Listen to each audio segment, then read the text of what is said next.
Today we're diving into a geopolitical paradox, a relationship so complex it truly defies easy explanation, the story of Israel and Iran. Once upon a time they were unlikely allies, their interests surprisingly intertwined. Today, they stand as formidable archenemies, locked in a dangerous dance across the Middle East. Our mission here at Orbit of Understanding is to demystify these tangled threads of global affairs, to peel back the layers of headlines and reveal the deeper currents shaping our world. We believe that true understanding comes from exploring every angle, every historical twist, and every ideological turn. So buckle up. Over the next few minutes, we'll journey through decades of shifting alliances, revolutionary fervor, shadow wars, and recent direct confrontations. We'll explore the origins of their animosity, the political doctrines driving their actions, the proxies they wield, and the very recent strikes that have brought them to the brink. It's a story of profound transformation from partnership to open hostility. Believe it or not, before 1979, Iran and Israel weren't just cordial, they were strategic partners.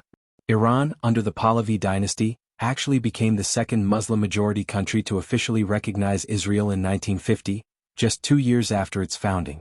This wasn't just a friendly handshake, it was rooted in a shared strategic vision. For Israel, newly established and surrounded by hostile Arab states, this alliance was a lifeline. Prime Minister David Ben-Gurion's periphery doctrine aimed to forge alliances with non-Arab states on the edges of the Middle East to break diplomatic isolation. Iran, along with Turkey, became a key partner, forming a dam against the surging Nasserist and Soviet wave. The relationship blossomed. Iran became Israel's primary oil supplier, even when other nations cut supplies. They even built an oil pipeline together. Beyond oil, extensive military and security cooperation developed, though it was largely kept under wraps to avoid provoking Arab nations. Israel provided military equipment, and its intelligence service, Mossad, even helped train Iran's SAVAK, the Shah's security service. The Shah's motivations were purely pragmatic, seeking alliances, security, and trade. This highlights a crucial point. International alliances, even seemingly strong ones, are often rooted in cold, hard national interests rather than deep ideological alignment. And when those core interests shift, such alliances can rapidly dissolve, even turning into their opposite. The 1979 Islamic Revolution was not just a change of government in Iran, it was a seismic shift in its entire worldview. Ayatollah Ruhollah Khomeini, the revolution's leader, brought a new ideology that championed Islam, vocally opposed arrogant world powers, and fiercely supported oppressed peoples, especially Palestinians. This new regime saw Israel as a colonial outpost, and a supporter of the ousted Pahlavi regime. Immediately, Iran severed all diplomatic and commercial ties with Israel. Famously, the Israeli embassy in Tehran was closed and handed over to the Palestine Liberation Organization, the PLO.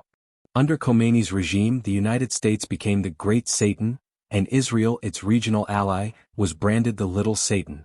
This wasn't just rhetoric, it was a deeply embedded ideological stance. Iran's anti-Israeli posture became rooted in revolutionary and Islamic ideological foundations, framing the Israeli-Palestinian issue as a broader Islamic cause. The official slogan became, "Israel must be wiped out," reflecting a religious rather than purely strategic enmity. This stance aimed to transform the Palestinian issue from an Arab nationalist cause into an Islamic one, allowing Iran to champion and lead it. At the heart of Iran's post-revolution governance is Vilayat-e-Faqih, or guardianship of the Islamic jurist. This concept transfers all political and religious authority to the supreme clerical leader, whose mandate is considered divine.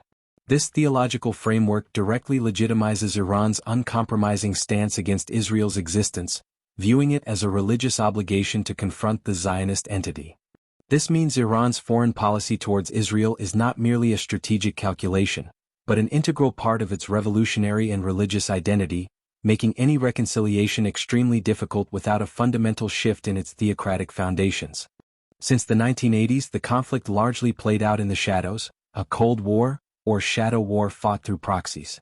Iran systematically built what it calls the Axis of Resistance, an informal coalition of Iranian-supported militant and political organizations across the Middle East.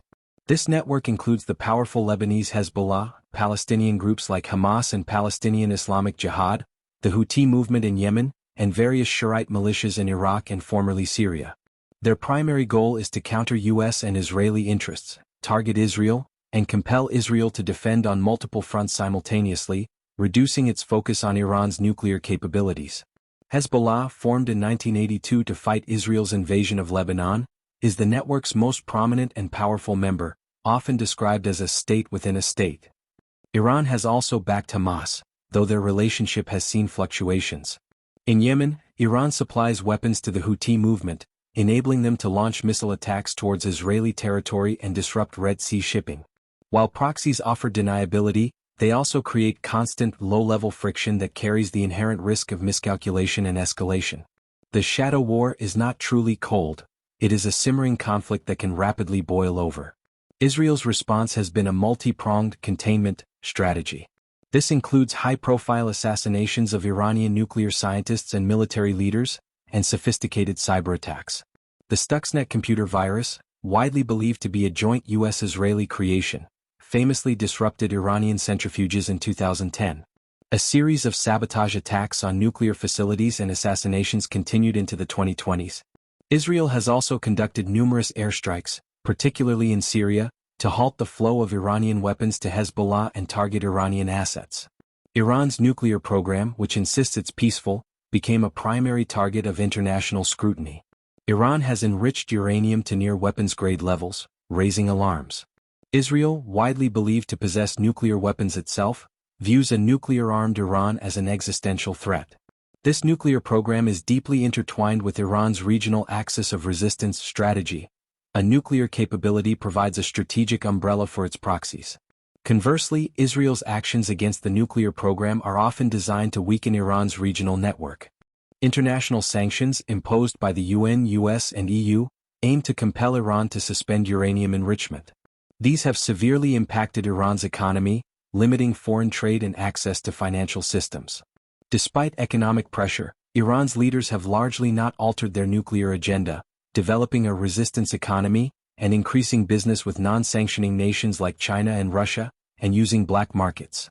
The 2015 nuclear deal offered sanctions relief, but the U.S. unilaterally withdrew in 2018, leading to renewed sanctions and intensified Iranian enrichment. While sanctions impose significant economic costs, they have largely failed to fundamentally alter Iran's strategic behavior.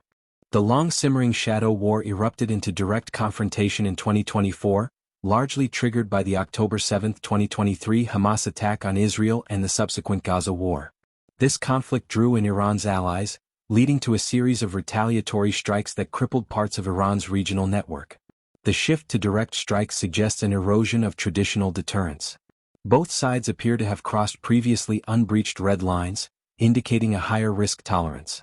This blurring of shadow and open warfare creates a new, more unpredictable dynamic where the rules of engagement are being rewritten. A pivotal moment arrived on April 1, 2024, when an Israeli airstrike demolished Iran's consulate annex in Damascus, Syria, killing senior Quds Force commanders. Iran vowed retaliation. On April 13, 2024, Iran launched an unprecedented direct missile and drone attack on Israel from its own soil. While most were intercepted, it marked a significant shift from proxy warfare to direct state-on-state confrontation. Israel responded on April 19, 2024, with a suspected strike near an airport in Isfahan, Iran, targeting an air defense system. The conflict dramatically escalated further in June 2025. On June 12, the IAEA censured Iran for nuclear noncompliance.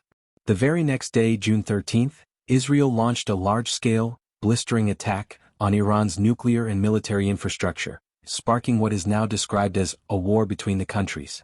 These strikes targeted ballistic missile sites, air defense systems, centrifuge production facilities, military bases, and even the Defense Ministry headquarters in Tehran. The attacks killed top Iranian generals and numerous senior scientists and experts involved in Iran's nuclear program. Casualties in Iran were reported in the hundreds. Iran retaliated with multiple waves of missiles and drones. On June 13, its first response involved approximately 150 missiles, followed by smaller barrages, totaling hundreds of ballistic missiles. These strikes killed dozens of people in Israel, primarily civilians, and wounded hundreds, hitting urban areas like Tel Aviv. However, the volume of Iranian missile fire decreased significantly over time due to Israeli interdiction efforts and targeted assassinations disrupting command and control. Israel's strategy in these strikes, particularly the threat to Tehran, invoked its controversial Diya doctrine. First used in the 2006 Lebanon War, this doctrine advocates disproportionate force and the deliberate, complete destruction of entire civilian neighborhoods to achieve political objectives, regardless of proportionality or legality. Human rights groups condemn this as a doctrine of annihilation and collective punishment. While seemingly humanitarian, these warnings also serve a strategic purpose. They are a psychological warfare tactic designed to destabilize the Iranian regime by creating mass panic and public anger. The current direct confrontation represents a stress test for the entire Middle East. The most immediate risk is continued tit-for-tat escalation. Israel's military advantage could push Iran to a point where its conventional options are severely limited. If Iran perceives its regime's survival to be at stake, it might choose to escalate further, though this is viewed as a high-risk gamble. A wider war would have significant economic implications, potentially leading to global energy price surges and disruptions in critical trade routes like the Strait of Hormuz. Despite the heightened tensions, calls for de-escalation are urgent from world leaders. Diplomacy remains the preferred, albeit challenging, route. Negotiations over Iran's nuclear program, though currently stalled, are still seen by some as the best pathway. However, any comprehensive deal would likely require significant concessions from Iran, which would be politically costly. The long-term geopolitical outlook remains highly uncertain. The core issue of Iran's nuclear program and its regional activities will likely continue to be a central point of contention. The current military escalation alone is unlikely to deliver lasting peace or bring about desired regime change in Iran anytime soon. So, the relationship between Israel and Iran is a dynamic tapestry woven from historical pragmatism, revolutionary ideology, and an escalating shadow war that has now burst into direct confrontation. What began as an unlikely alliance, forged out of shared geopolitical interests, dramatically transformed after Iran's 1979 Islamic Revolution. The new Iranian regime, guided by a fervent anti-Zionist ideology, recast Israel as an existential enemy. This ideological shift fueled decades of proxy warfare, with Iran cultivating its axis of resistance. Israel, in turn, developed a sophisticated counter-strategy involving covert operations and targeted airstrikes. The conflict entered a dangerous new phase in 2024 and 2025 with direct missile and drone exchanges, blurring traditional red lines and increasing the risk of miscalculation. The path forward is precarious, with deep ideological roots and complex regional power struggles making a swift resolution unlikely. The complex dance between Israel and Iran continues, with global implications reverberating far beyond their borders. Understanding this intricate relationship is key to comprehending the wider dynamics of the Middle East. Thank you for joining us on this journey around the orbit of understanding. If you found this insightful, please like this video, subscribe to our channel, and hit that notification bell so you don't miss our next deep dive into the world's most compelling stories. Until next time, keep exploring, keep questioning, and keep understanding.